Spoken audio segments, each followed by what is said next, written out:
Hello दोस्तों, नमस्ते, प्रणाम। मैं नीता मौर्य सूरत से अपने यूट्यूब चैनल पे आप लोग का स्वागत करती हूँ। एक कजरी गीत लेके आई हूँ। कैसे लगे कमेंट करके जरूर बताना चाहिए।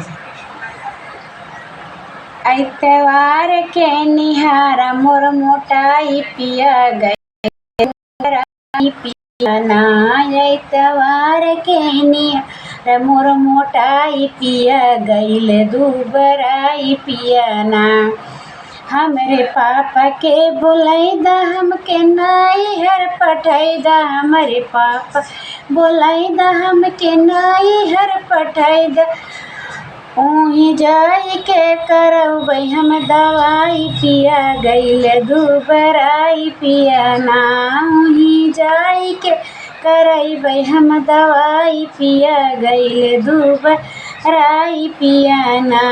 ऐतवार के निहारा मोर मोटाई पिया गईल दुबराई पिया ना। ऐतवार के निहारला मोर मोटाई पिया गईल दुबराई पिया ना।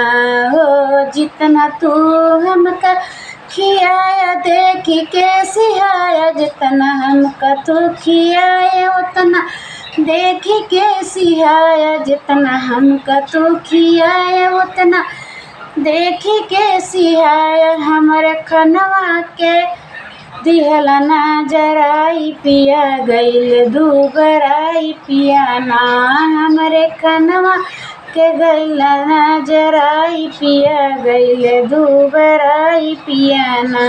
ऐतवार के निहरला मोर मोटाई पिया गईल दुबराई पिया ना।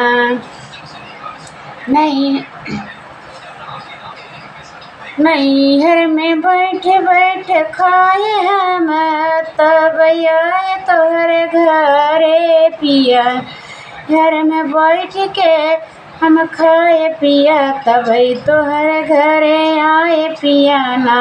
तोहर माई बहन देख मोर मोटाई पिया गईल दुबराई पिया ना। तो माई बहन देख मोर मोटाई पिया गईल दुबराई पिया ना। ऐतवार के निहरला मोर मोटाई पिया गईल दुबराई पिया ना।